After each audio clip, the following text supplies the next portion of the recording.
Hi everyone, कैसे हैं आप सब। तो यार हमें ये पता है कि कूलम्स लॉ के accordingly the force between the charges Q1 and Q2 separated by distance r कितनी होगी, F K Q1 Q2 upon R square. अब समय आ गया कि हम इस K के बारे में पता करें कि K क्या है। तो K जो है वो मीडियम पे डिपेंड करता है, ये तो मैंने आपको पहले बताया था। अब मैं बताने जा रहा हूँ कि K की जो वैल्यू है वो 1/4 पाई एप्सिलॉन होती है, जहाँ पे ये जो सिंबल है एप्सिलॉन, उसको हम बोलते हैं परमिटिविटी ऑफ द मीडियम। ठीक है, मीडियम का एक कैरेक्टरिस्टिक आप समझ लें, मीडियम की एक प्रॉपर्टी समझ लें। और आपका जो कूलम्स लॉ का एक्सप्रेशन है वो चेंज हो जाता है 1/4 pi epsilon naught Q1 Q2 upon R square. So K is equal to 1/4 pi epsilon सबसे पहले। अब एप्सिलॉन के अगर मैं यूनिट्स निकालूं यहाँ से, अगर मैं एप्सिलॉन की यूनिट्स ऐसा यूनिट्स निकालूं तो एप्सिलॉन को उस तरफ ले जाता हूँ, फोर्स को नीचे ले जाता हूँ, तो Q1 Q2 अपॉन 4 पाई F r स्क्वायर। तो बेसिकली कूलम स्क्वायर यहाँ से आया इधर से, इसकी वजह से न्यूटन और इसकी वजह से मीटर स्क्वायर, तो कूलम स्क्वायर पर newton metre square, that is the SI unit of permittivity of the medium.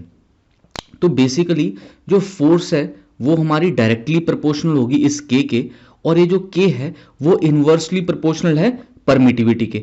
यानी कि जो फोर्स है वो इन्वर्सली प्रोपोर्शनल है परमिटिविटी के। यानी कि जितनी ज़्यादा परमिटिविटी होगी, higher the permittivity, lesser will be the force in that medium. जो चार्जेस के बीच में फोर्स लगेगी, अगर मीडियम की परमिटिविटी ज़्यादा है तो वहाँ पे फोर्स क्या होगी, कम होगी। मतलब फोर्स और परमिटिविटी का क्या है, एक इन्वर्स रिलेशन है। तो परमिटिविटी को हम देखते हैं अलग अलग मीडियम में कैसे उसकी वैल्यूज क्या निकल के आती हैं।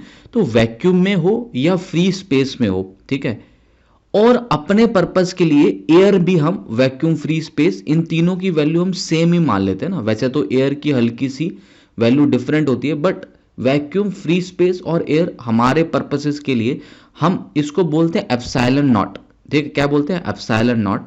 और इसकी वैल्यू आती है 8.85 इंटू 10⁻⁻12 कूलम स्क्वायर पर न्यूटन मीटर स्क्वायर। कई बार एग्जाम में दी रहती है, कई बार नहीं भी दी रहती है, तो याद जरूर कर लीजिएगा इसको। तो एप्सिलॉन नॉट जो है ना, ये सबसे कम परमिटिविटी की वैल्यू है।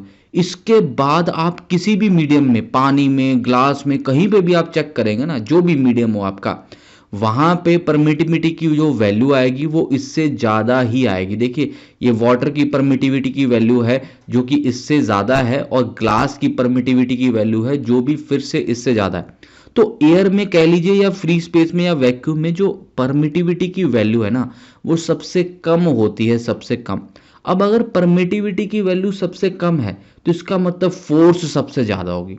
यानी कि अगर आप चार्जेस को एयर में या फ्री स्पेस में या वैक्यूम में रखते हैं, तब जो वो कूलम्स फोर्स उनके बीच में एक्सपीरियंस करेंगे वो सबसे ज़्यादा होगा उसका मैग्नीट्यूड। उसके बाद आप उसको किसी और मीडियम में रखेंगे तो फोर्स आपको कम मिलेगी। क्यों? क्योंकि भाई परमिटिविटी ज़्यादा होगी, और परमिटिविटी और फोर्स का क्या है, इनवर्स रिलेशन है। तो मीडियम की परमिटिविटी एयर की परमिटिविटी से ज़्यादा होगी, इसलिए मीडियम में जो फोर्स होगी वो एयर के सिस्टम में जो हमने फोर्स है, जो अब जब हमने सिस्टम को एयर में रखा, जो वहाँ पे फोर्स है उससे कम आएगी। तो force in any other medium is always less when compared with vacuum. ठीक है, जब भी आप वैक्यूम या एयर या फ्री स्पेस से कंपेयर करेंगे तो किसी भी मीडियम में जो फोर्स आएगी वो कम ही आएगी। अब हम अपने पर्पसेस के लिए न्यूमेरिकल्स में या फिर क्वेश्चंस में आपको एक टर्म दी जाती है, relative permittivity, epsilon R. Relativity, relative basically permittivity क्या है ना, वो ये बताता है कि एयर के विद रिस्पेक्ट टू हमारे मीडियम की परमिटिविटी कितने गुना है ना। जैसे कि कोई आपको बोले कि पानी की रिलेटिव परमिटिविटी वाटर में 80.4 है, तो वो बेसिकली ये कहना चाहता है कि पानी की परमिटिविटी जो है ना, वो एक्चुअल में एब्सोल्यूट वैल्यू की बात करें तो वो 80.4 times the permittivity of the air है। परमिटिविटी ऑफ द एयर क्या, वही 8.85 इंटू 10⁻⁻12 कूलम स्क्वायर पर न्यूटन मीटर स्क्वायर, तो उसका 80 गुना है ना, 80 टाइम्स। तो बेसिकली परमिटिविटी, रिलेटिव परमिटिविटी जो है वो एप्सिलॉन आर की वैल्यू कैसे निकालते हैं, बेसिकली जो हमारे मीडियम की परमिटिविटी है divided by the permittivity of the vacuum और द फ्री स्पेस और द एयर। ठीक है, तो यहां से अगर आपको एप्सिलॉन आर दिया हुआ है, मतलब रिलेटिव परमिटिविटी दे रखी है जैसे यहाँ पे दी थी, तो आप इजीली उस मीडियम की परमिटिविटी निकाल सकते हैं। कैसे? उस पर्टिकुलर एप्सिलॉन आर को आप एप्सिलॉन नॉट से मल्टीप्लाई कर देंगे तो मीडियम की परमिटिविटी अपने पास आ जाएगी। ये एक टर्म है। एक टर्म और यूज करी जाती है न्यूमेरिकल्स में, वो होता है dielectric constant. Dielectric constant basically देखिए यहां पे रिलेटिव परमिटिविटी क्या था, that was the ratio of the permittivity in the medium by permittivity in the free space. अब डाइइलेक्ट्रिक कांस्टेंट क्या है?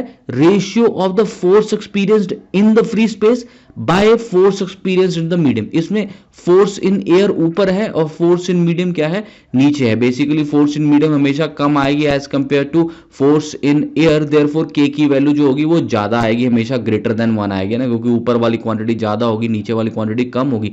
Force in medium is always less than the force in free space. तो अब हमें क्या पता है? हमें पता है कि फोर्स इनवर्सली प्रोपोर्शनल होता है एप्सिलॉन के। तो F naught by F M को मैं epsilon M by epsilon naught भी तो लिख सकता हूं ना। बेसिकली इनवर्स रिलेशन है, तो एफ नॉट और ई नॉट ऐसे इनवर्स रिलेशन, एफ एम और ई एम ऐसे इनवर्स रिलेशन। ठीक है, तो यहां पे आप देखिए कि फोर्स का जो एक्सप्रेशन था ये वाला तो डाइइलेक्ट्रिक कांस्टेंट है। ये क्या है? डाइइलेक्ट्रिक कांस्टेंट है F naught by F M.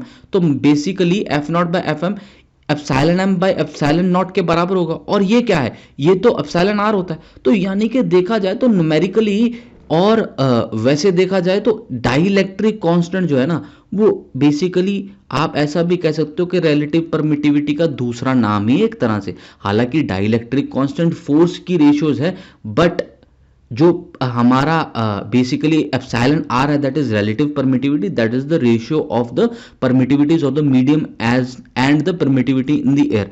तो न्यूमेरिकली दोनों की वैल्यू जो है वो सेम ही आएगी। अब अगर आपको फोर्स इन मीडियम चाहिए तो आप ये भी देख सकते हैं कि यार फोर्स इन मीडियम बेसिकली यहां से मैं क्रॉस मल्टीप्लाई कर दूं तो F naught into epsilon naught over epsilon M आ जाएगा। और epsilon M over epsilon naught basically क्या है? वो तो एप्सिलॉन आर है ना। तो force in medium force in air divided by the relative permittivity, ये भी एक्सप्रेशन एक हमारा यूजफुल एक्सप्रेशन है ना, कि force in medium will be force in the air divided by the permittivity of the relative permittivity of the medium. जैसे आपको कोई बोले कि फोर्स इन एयर आपकी बेसिकली एफ है, और उसी सिस्टम में जब सेम चार्जेस है, बेसिकली Q3 नहीं है यहाँ पे भी Q2 ही है, तो सेम चार्जेस है हमारे पास Q1 Q2 और डिस्टेंस जो सेपरेट किया है वो हमने R का डिस्टेंस सेपरेट किया है, वो हम चेंज नहीं कर रहे हैं। और आपको बोला कि मीडियम में जो फोर्स है वो 1/3 है, ठीक है, F/3 है। तो यहाँ से आप सीधा सीधा बोल सकते हो कि रिलेटिव परमिटिविटी फिर 3 ही रही होगी, क्योंकि रिलेटिव परमिटिविटी एप्सिलॉन आर की वैल्यू यहाँ डिनोमिनेटर में जाती है ना। जब हम फोर्स इन मीडियम कैलकुलेट करते हैं तो क्या होता है? Force in air divided by epsilon R. तो यहां से क्लियरली दिख रहा तो मैं कि ये क्वांटिटी क्या होगी हमारी? एप्सिलॉन आर रहेगी। लेट्स टेक दिस एग्जांपल जिसमें आपको बोला है कि Q1 और Q2 के बीच में डिस्टेंस r है, और जब ये एयर में है तब फोर्स F है, और Q1 और Q2 के बीच का डिस्टेंस हमने चेंज कर दिया, अब r/2 कर दिया और मीडियम में रख दिया। अब फोर्स F/2 होगी। अब क्या हुआ कि पिछले वाले के कंपैरिजन में, पिछले वाले में सिस्टम में कोई चेंज नहीं कर रहे थे, केवल मीडियम चेंज कर रहे थे। इस बार सिस्टम भी चेंज हो गया और मीडियम भी चेंज हो गया। तो अब आप ये नहीं बोल सकते कि हमारी रिलेटिव परमिटिविटी डायरेक्टली 2 होगी ना, अब वो नहीं होगा। अब दोनों का इफेक्ट आएगा ना, डिस्टेंस भी कम हो गया और मीडियम भी चेंज हो गया। तो आइए देखते हैं, पूरा सॉल्व करना पड़ेगा। तो एफ नॉट क्या बनेगा हमारा? Force in air will be 1/4 pi epsilon naught Q1 Q2 upon r², और वो हमें फोर्स F दे रखी है। And force in medium will be 1/4 pi epsilon m Q1 Q2 upon r/2 का होल स्क्वायर, एंड ये फोर्स हमें F/2 दे रखी है। दोनों को मैंने डिवाइड कर दिया, तो F और F कटेगा, 2 ऊपर चला जाएगा, 1/4 पाई कटा, एप्सिलॉन m ऊपर आया, एप्सिलॉन नॉट नीचे, Q1 Q2 कटेगा यहां से, r² कटेगा, और ये वाला 4 आपको यहाँ पे 1/4 की फॉर्म में दिखाई देगा। तो ये आ गया 1/4, और आपके पास यहां से epsilon m by epsilon naught that is epsilon r is equal to 4 into 2 that is equal to 8 आ गया अपना। ठीक है, तो हमारी एप्सिलॉन r यानी कि रिलेटिव परमिटिविटी की वैल्यू कितनी आ गई? 8 वैल्यू आ गई। आइए एक क्वेश्चन करते हैं, जेई मेन का क्वेश्चन है, अच्छा सवाल है, देखते हैं। 2 identical charged spheres are suspended by strings of equal length. The strings make an angle of 30 degree with each other when suspended in a liquid of density 0.8 gram per centimeter cube। ठीक है, ये density दे रखी है। The angle remains the same, angle जो है वो same रह रहा है, मतलब मीडियम में जाने के बाद भी एंगल चेंज नहीं हो रहा है, जो पहले एंगल फ्री स्पेस में था वही एंगल रह रहा है मीडियम में भी। If the density of the material of the sphere is 1.6 gram पर centimetre cube, the dielectric constant of the liquid is what? Dielectric constant मतलब ratio of F naught by F M, right? ये हमसे पूछा जा रहा है। कोई बात नहीं, वहां तक हम पहुंचेंगे धीरे धीरे, पर पहले हम एक बार देखते हैं क्वेश्चन में कि कैसा हो रहा है। तो हमारे पास दो चार्जेस हैं, मान लीजिए ये हमारे पास प्लस क्यू और ये भी प्लस क्यू है। तो इस स्फीयर का वेट नीचे लगेगा mg, ठीक है। इस स्ट्रिंग में टेंशन T आएगी, तो T के साथ अगर ये एंगल थीटा है ये वाला, तो थीटा की वैल्यू बाद में रख लेंगे, तो ये भी थीटा होगा, ऑल्टरनेट इंटीरियर एंगल, बिकॉज ये दोनों पैरेलल हैं। तो T के दो component T cos theta and T sin theta, तो जो दोनों के बीच में हमारे पास फोर्स ऑफ रिपल्शन आएगी तो वो इस डायरेक्शन में आएगी, एफ नॉट की वैल्यू इस डायरेक्शन में आएगी, ठीक है। तो ये बैलेंस कौन करेगा? इसको टी साइन थीटा बैलेंस करेगा ना, तभी तो रुकेगा ना सिस्टम, स्टेबल जब होगा। तो टी साइन थीटा जो होगा वो एफ नॉट के बराबर, और टी कॉस थीटा जो होगा हमारा वो एम जी के बराबर आ जाएगा, राइट। इतनी बात क्लियर होगी। अब वैक्यूम और लिक्विड में एंगल तो सेम ही था, तो यहां से अगर मैं दोनों को डिवाइड कर देता हूं, ठीक है, तो दोनों को डिवाइड करता हूं तो tan थीटा की value F naught by M G आ जाएगी, F naught by M G. अब मास ऑफ स्फीयर अगर हमें ढूंढना, तो हमें पता है density into volume of the sphere will give you mass of the square. Sphere basically density क्या होती है? मास पर unit volume. Density is what? Rho of sphere will be mass of sphere by volume of sphere. तो वहां से mass of sphere is going to give you a value as rho S into V S into G. तो ये हमारी एक equation आ गई, इसको use कर लेंगे। अब जब हम लिक्विड में गए तो भाई टेंशन वगैरह तो थोड़ी बहुत चेंज होगी ही होगी, है ना। और एफ एम भी हमारा यहाँ पे ये force in the medium experienced by the charges, वही दो चार्जेस हैं हमारे प्लस क्यू और प्लस क्यू के, ठीक है। चार्जेस में कोई चेंज नहीं है। और यहाँ पे आप देखिए एम जी नीचे की तरफ लगेगा, इसका एक component T dash cos theta ऊपर की तरफ और T dash sine theta left की तरफ। तो टी डैश साइन थीटा तो एफ एम को बैलेंस आउट करने में यूज हो जाएगा।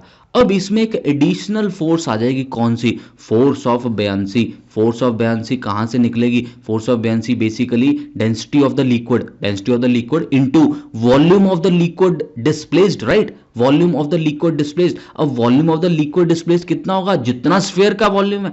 अरे भाई जितनी स्फीयर का वॉल्यूम है ना, फ्लूइड मैकेनिक्स पढ़े थे कि नहीं पढ़े थे पहले? तो जितना वॉल्यूम स्फीयर का है उतना ही लिक्विड डिस्प्लेस हुआ होगा, तो volume of the sphere into G, ठीक है। तो ये हमारी क्या आ गई? अब थ्रस्ट आ गई या फोर्स ऑफ बेयंसी आ गई। तो अब ऊपर की तरफ दो फोर्सेस लग रही हैं, T dash cos theta and you, और नीचे की तरफ एम जी लगेगा हमारा, राइट। तो यहां से अगर मैं टी डैश कॉस थीटा की वैल्यू निकालो तो वो आएगी एम जी माइनस यू। तो ये है टी डैश साइन थीटा, ये है टी डैश कॉस थीटा, दोनों को डिवाइड करता हूं तो टैन थीटा की वैल्यू कितनी आएगी?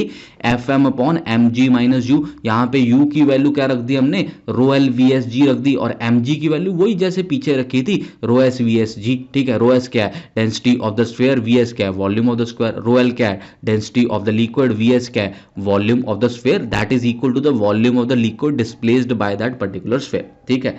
अब हमारे पास ये एक्सप्रेशन tan थीटा का और ये एक्सप्रेशन tan थीटा का, भाई दोनों बराबर ही होंगे ना। जब थीटा तो सेम रह रहा है 30 डिग्री, चाहे 27 डिग्री रहता चाहे 23 डिग्री रहता, हमें क्या फर्क पड़ना था? हमने तो दोनों tan थीटा क्या कर देने थे? इक्वेट कर देने। तो यहाँ पे देखिए F naught by rho S V S G and F M by rho S V S G minus rho L V S G. तो जी जी कट गया दोनों तरफ से, दोनों तरफ से वी एस भी कट गया, ठीक है। तो आपके पास क्या आ गया? F naught by rho S, F M by rho S minus rho L, rho S minus rho L, V S G तो कट ही गए ना दोनों तरफ से। तो हमें क्या चाहिए था? Dielectric constant. वो क्या होता है? F naught by M. F naught by M होता है ना डाइलेक्ट्रिक कांस्टेंट। भाई भूल तो नहीं गई, अभी थोड़ी देर पहले बताया था। तो F naught by M that is dielectric constant, और रो एस उधर चला गया तो rho S upon rho S minus rho L. अब सिंस ऊपर भी डेंसिटी है नीचे भी डेंसिटी है, तो यूनिट कोई भी हो, चाहे एस जी सी जी एस यूनिट हो चाहे एस आई यूनिट हो ना, क्या फर्क पड़ रहा है? तो यूनिट का कोई चक्कर नहीं है, कोई भी यूनिट हो सकते हैं, क्योंकि ये तो एक रेशियो है। तो हमने वही गिवन जो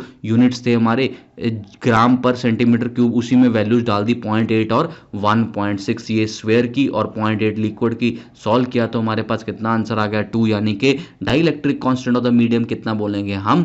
2 बोल देंगे। That will be your answer. Alright, so I hope आपको ये सारे क्वेश्चंस और पूरा कॉन्सेप्ट समझ में आ गया। अगले वीडियो में बहुत जल्द आपके साथ मिलेंगे। पिछले पार्ट्स जो हैं वो आपको डिस्क्रिप्शन में दिखाई देंगे, उनका लिंक प्लेलिस्ट बनी हुई है। डू वॉच दो sessions and share it with your friends. Thank you, bye bye, do take care of your self.